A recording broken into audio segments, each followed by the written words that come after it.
Para isso existem as escolas. Não para ensinar as respostas, mas para ensinar as perguntas.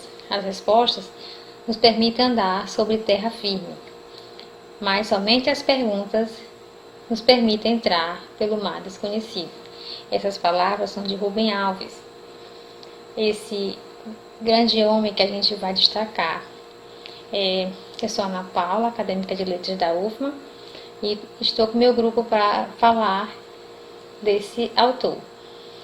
Ele que foi teólogo, psicanalista, autor, professor. Nossa equipe é formada por mim, Ana Paula, Ana Lídia, Dayana e Vanúbia. E vou falar um pouco do contexto histórico dele, como foi a época que ele viveu, que ele fez seus livros.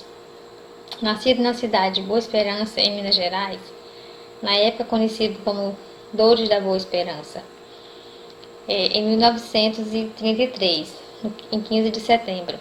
Em 1945, mudou-se para terras cariocas com a família. Mesmo estudando em ótima escola, sofreu discriminação devido ao seu sotaque, que era muito fluente. Com isso, ele tornou-se um menino introspectivo, se comunicava pouco com os outros, lhe permitia estar só consigo mesmo, passando a buscar respostas nas questões religiosas, e lia muito. Ele gostava muito de ler, as suas leituras eram muito frequentes. De formação presbiteriana, tornou-se pastor, começando ali uma jornada pelo interior de Minas Gerais, na cidade de Lavras, pregando. Em 1959 casou-se. A união resultou em 3 filhos. Logo depois de enfrentar uma enfermidade na família que deixou, digamos que desiludido de religião, ele deixou a igreja. Na década de 60, ele mudou para os Estados Unidos, retornando ao Brasil em 1964. Neste período, também se tornou mestre em teologia. E quando retornou ao Brasil, estávamos na ditadura militar. O Brasil estava vivendo esse período que foi muito complicado, muitas pessoas foram perseguidas, e por sua vez ele estava retornando ao país. Devido aos seus pensamentos, passa a ser condenado pela igreja presbiteriana, pois a mesma acusou de desertar da fé.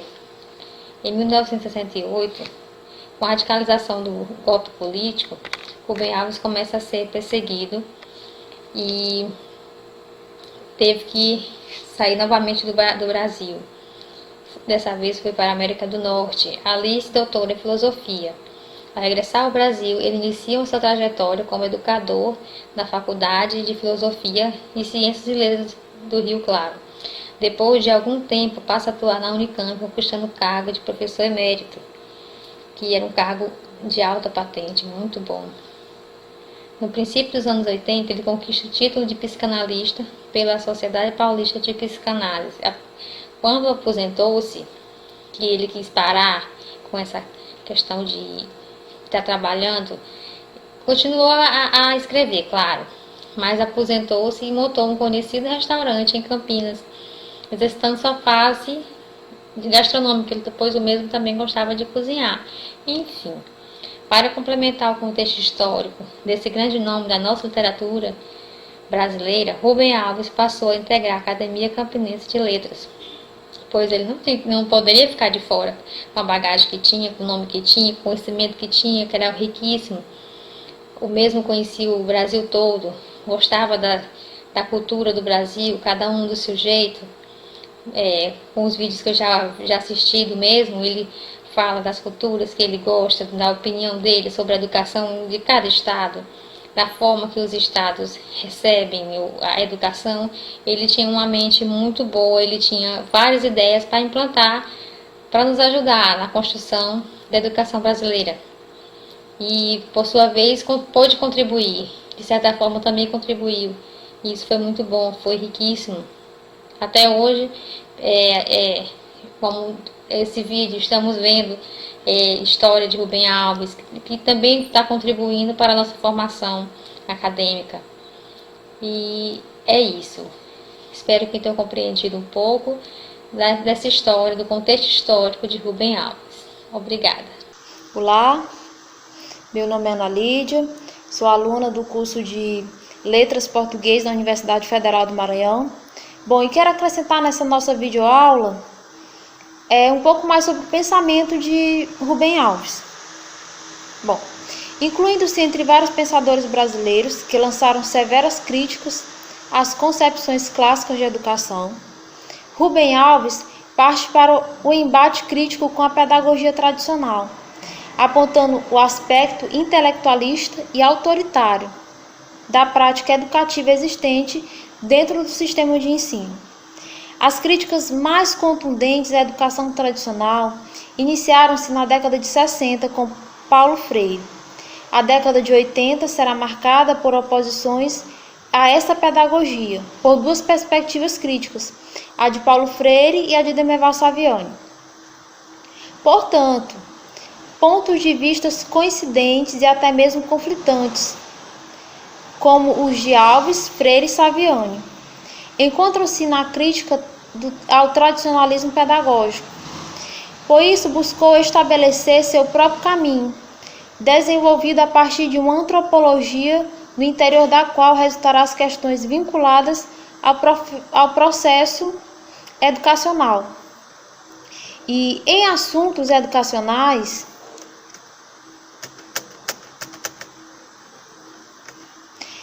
Rubem Alves assume e revigora uma certa postura reflexiva, que amplia a esfera da subjetividade, na intenção de recuperar a condição humana concreta, buscando um certo sentido para o existir humano e aproximando-se do homem através da discussão das condições de sua existência no mundo da cultura.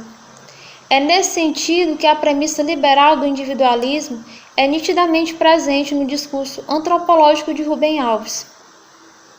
Ele se nega a absolutizar as determinações da estrutura econômica sobre a sociedade e afirma que nem tudo pode ser reduzido ao conceito de classe social.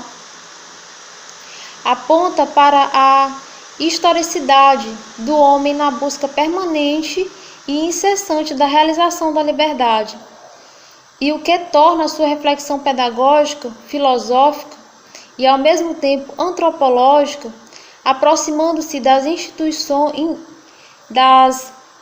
intuições centrais do existencialismo, na medida em que define o ser humano enquanto indivíduo. Nos textos de Alves, podemos notar que há uma tentativa de negar toda e qualquer absolutização da estrutura econômica sobre a sociedade.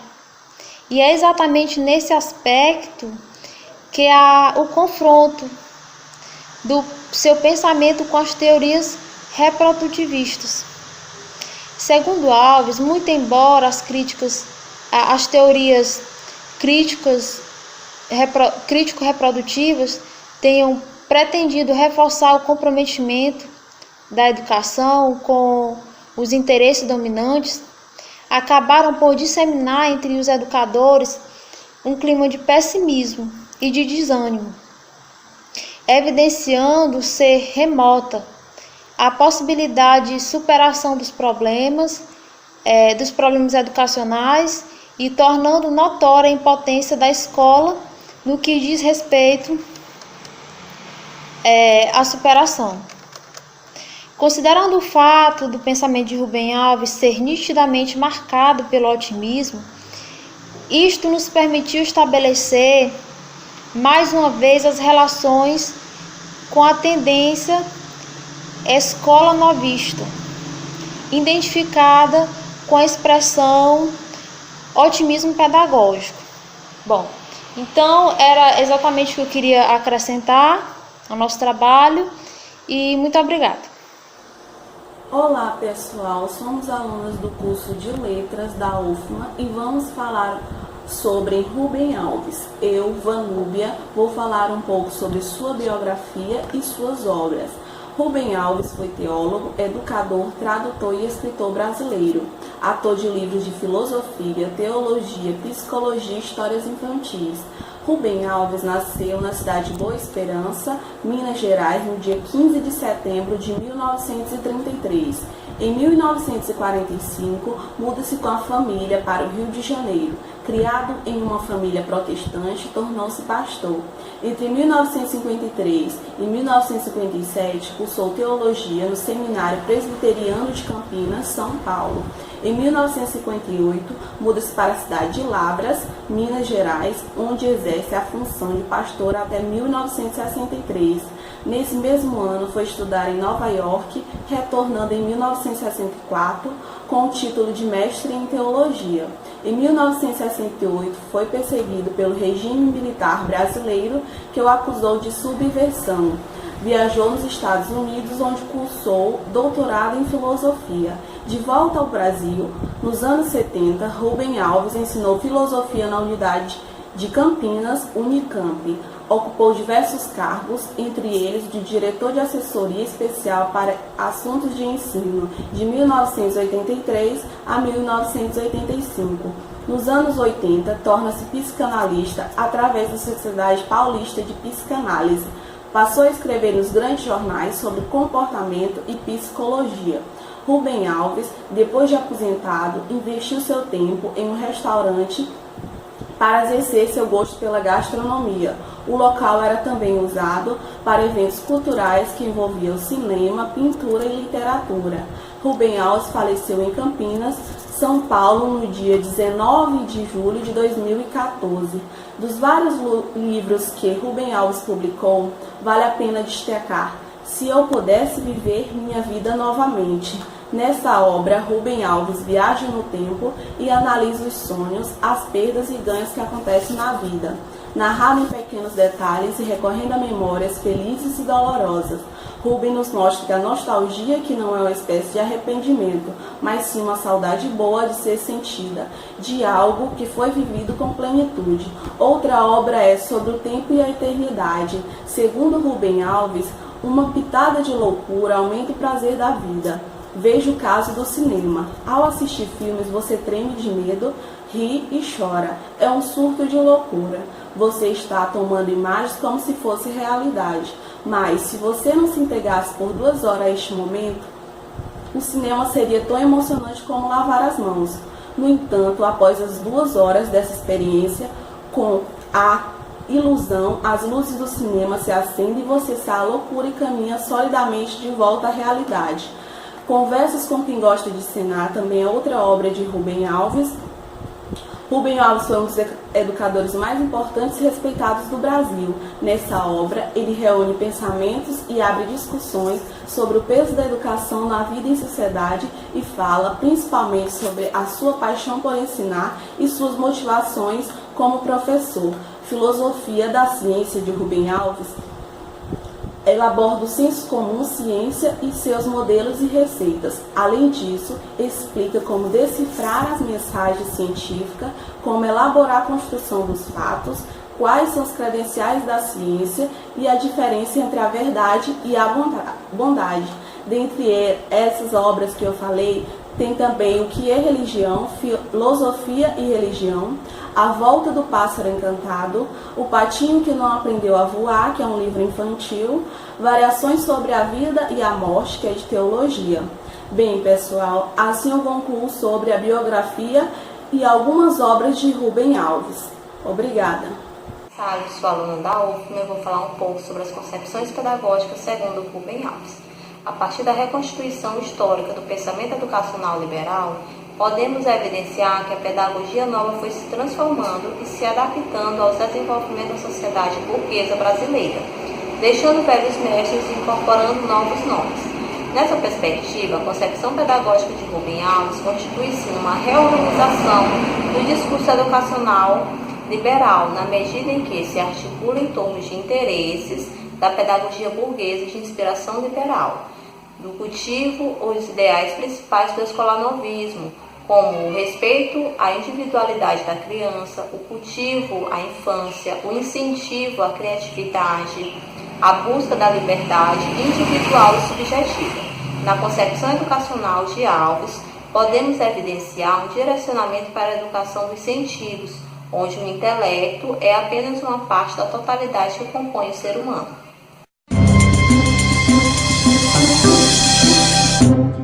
Eu estou pensando há muito tempo em propor um novo tipo de professor. É um professor que não ensina nada. Ele não é professor de matemática, de história, de geografia. É um professor de espantos. O objetivo da educação não é ensinar coisas, porque as coisas já estão na internet, estão por todos os lugares, estão nos livros. É ensinar a pensar, criar na criança essa curiosidade que e para mim, esse é o objetivo da educação, criar a alegria de pensar. Eu já tive uma experiência muito interessante com a menininha de 7 anos. Eu estava com a cabeça quente e eu resolvi então, para descansar a cabeça, fazer uma prateleira. Peguei minha serra circular, minha chave de fenda, as ferramentas. Levei ela para cima e comecei a me preparar. Nessa hora chegou a minha empregada com a filha dela. Sua empregada disse bom dia, eu cumprimentei e foi embora. A menina não foi embora, ela ficou parada lá. Ela estava intrigada com os objetos que estavam lá. Ela queria saber o que era aquilo. O que esse homem vai fazer com isso? Ficou parada lá. Aí eu peguei a trena, abri a trena. Ela disse, que é isso? Isso é uma trena. Para que serve a trena? Serve para medir. Como é que a trena mede? Vem cá que eu te mostro. Aí mostrei a trena, os centímetros. Eu disse para ela, presta atenção que de 10 em 10 risquinhos tem um risquinho vermelho. Você veja o que eu fiz? Eu ensinei sistema decimal para ela. Ela percebeu que as coisas em pacotinhos de 10. Essa é a situação certa para o ensino. Quando o que o professor fala provoca a curiosidade da criança e a criança interage, a criança pergunta. Como é que incentiva a leitura? Não é mandando ninguém ler, porque a relação com a leitura é uma relação amorosa. Eu vou lá não é porque o professor mandou. Quando o professor manda, já estragou. Então você tem de criar o gosto pela leitura.